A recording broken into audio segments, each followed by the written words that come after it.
En France, on n'a pas de pétrole, mais on a des idées. Omeko tsiny kosa ny kandida sasany mamita bahoaka sy mivarotra tanindrazana. Marina fa tsy ny frantsay irery no manakorontana eto Madagasikara, satria mba mandray anjara amin'izany koa ny Amerikanina sy ny Europeanina. Tsy teneniko moa reny Afrikanina ireny satria boto faniraka fotsiny manatanteraka ny baikony vazaha. Tsy ho azonao mpihaino velively ny zava-mitranga eto Madagasikara raha tsy mazava aminao ny zava-mitranga any ivelany any, izay mampiseho fa manana saina devoly.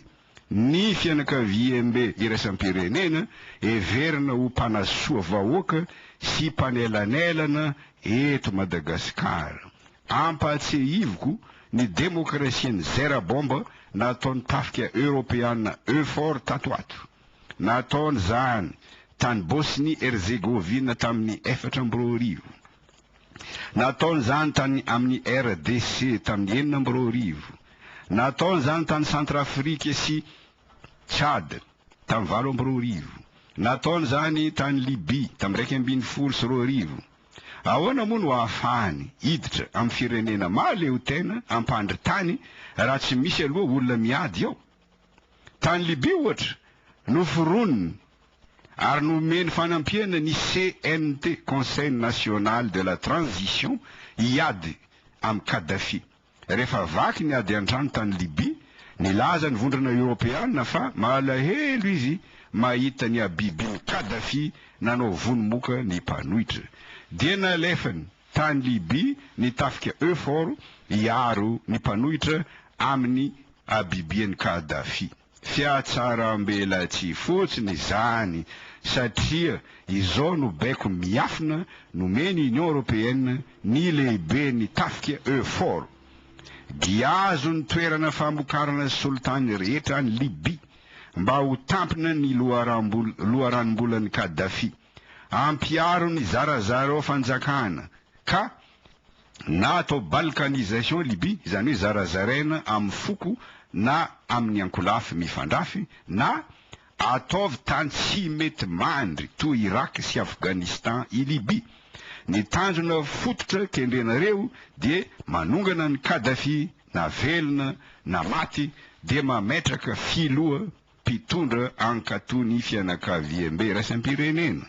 Raha tiandalina an'izany ianao mpihaino, vakio ny lahatsoratra nataony Manlio-Dinixi amin'ny tambazotra Voltaire tamin'ny 14 avril 2012 amin'ny lohateny hoe EUFOR Libye, l'aide humanitaire des groupes de combat de l'Union Européenne se prépare. Mety teny angamba ianao mpihaino hoe tantara efatranainy any Kadhafi. Dia omeko tantara mbola mafana ary ianao dia ny zavatra mitranga any Syrie amin'izao fotoana izao. Novoizin'ireo mpilaza vaovao tandrefana fa nampiasa fitaovam-piadiana chimique mandripa-bahoaka i Bashar el-Assad filohan'ny Syrie tamin'ny 12 Aogositra. Ny ely aran'izao tontolo izao ny sarin'ny olona maty amanjatony. Dia nilaza ny fianakaviam-be iraisam-pirenena fa tsy azo ekena intsony ny abibina ataony Assad. Nilaza ny sekretera-panjakana Amerikanina John Kerry fa fitaovana chimique fandripam-bahoaka no nampiasainy Assad. Nandefa expert tany Syrie ny firenena mikambana, nanamarina raha nisy tokoa izany na tsia. Izao nefa namana Ismail no mahagaga. Nidina andalambe ny vahoaka Amerikanina maro tsy manaiky ny anafiana ny Syrie. Notsipahany anteny miera Anglisy ny fangatahany Premier Ministre Anglisy David Cameron saika anjera bomba tany Syrie. Tonga tany Paris niona tamin'ny filoha Français François Hollande i Ahmad Jarba, lehibe ny pioky Syrianina tamin'ny 7 Aogositra. Ny antondriany tany dia nangataka fitaovam-piadiana tamin'ny filoha Hollande. Vahaolana ara-politika indray no nasain'ny filoha Frantsay nataony. Etsi-ankilany hoy ny Sinoa, vahaolana politika no tokony atao fa tsy zera-bomba mahazatra ny fianakaviam-be iraisam-pirenena. Fa ny tena mahavariana dia ny fihetsiky ny mpitondra fanjakana Syrianina. sady nekeny ny fahatongavan'ireo iraka nalefa ny firenena mikambana tany Syria nanadiady mikasika ny fampiasana ny entona sarin nandripa-bahoaka no namorainy ny asany ireo iraka ireo. Ary nakasitrahany koa ny sosokevitra natolotry ny Rosianina hoe tsy zera-bomba no tokony atao any Syria fa aleo isika mihitsy mankany Syria ijery na manana fitaovana fiadiana simika tokoa iasady na tsia. Raha manana izy dia isika rehetra no iaraka amotika an'izany. Tsy tombotsoanay mihitsy hoy ireo Siriana ny ampiasa fitaovam-piadiana simika satria efa resinay ny mpanohitra ankehitriny. Raha mandresy izahay, tsy izahay no adala ka ampiasa fitaovam-piadiana simika izay entin'ny fianakaviam-be raisam-pirenena anamarinany ny zera-bomba mahazatra azy. Tonga tany Damasy nandray feo ny filoha Assad, ny mpanao gazety ny ran'le Figaro andriamatoa Georges Malbruno. Dia izao ny resaka nataony Bashar el-Assad tamin'ity mpanao gazety ny Figaro ity. Barika feno vanja i Moyen-Orient kanefa manatona azy ankehitriny ny afo. Raha sanatria hoy Assad ka mipoaka io barika feno vanja io, tsy isy olombelona eto an-tany afaka ife na inona intsony. Eparitaka eran-tany ny korontana ateraky izany. Tsy fahavalonay ianareo vahoaka frantsay, kanefa kosa raha manjera bomba ty aminay i François Hollande filohanareo, raisinay ho fahavalo izay rehetra mety ho tombotsoa frantsay eran'izao tontolo izao. Izao ny marina tompoko. Tsy mila fitaovana avolenta na tafongo avolenta ny fampiasana ny entona sarin mba andripam-bahoaka satria na ny olon-tsotra aza afaka mampiasa azy. Izany no nitranga tany Tokyo tamin'ny 3 mars 1977. Nametraka saka plastika feno sarin ireo mpikambana amin'ny secte japonais Aum to amin'ny metro. No tsy ndrominy tamin'ny lohana elo marangitra fotsiny ireo saka ireo dia niparitaka tao amin'ny metro ny entona sarin. Olona maro no maty tamin'izany, anarivony no naratra.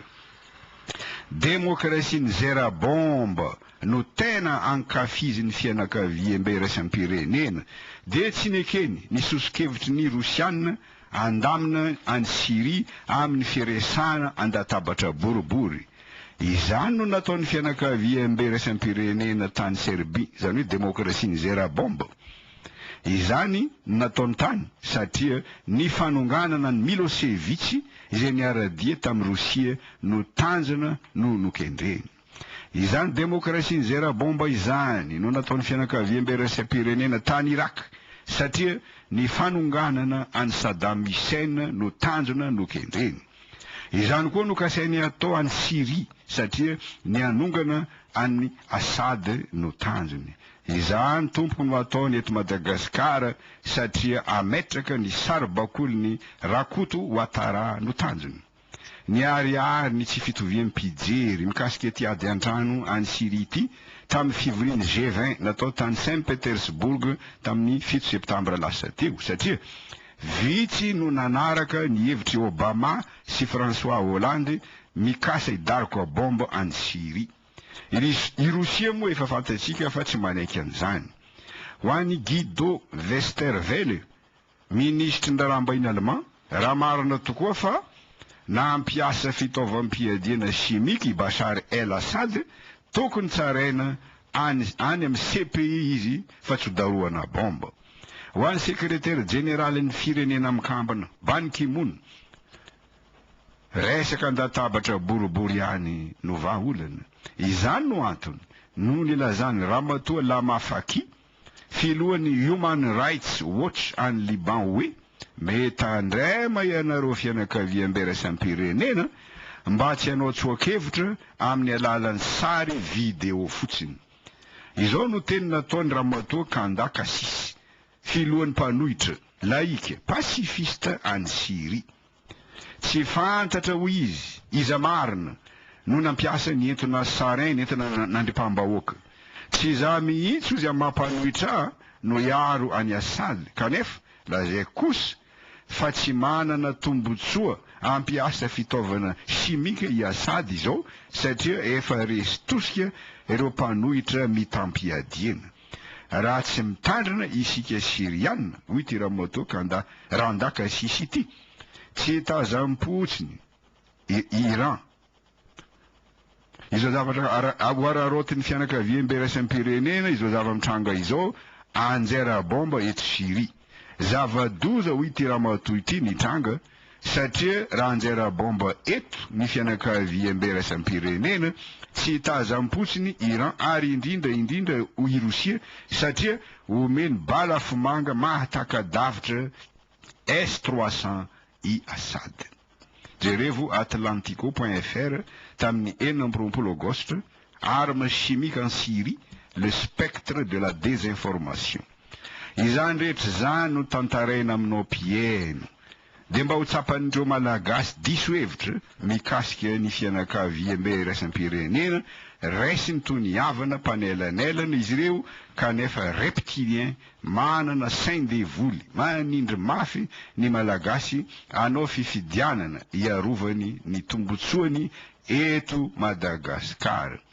Reptilien izy ireo satria tsy ran'olombelona intsony no mikorina ho aminy fa raha mangatsiaka toy ny rano bibilava.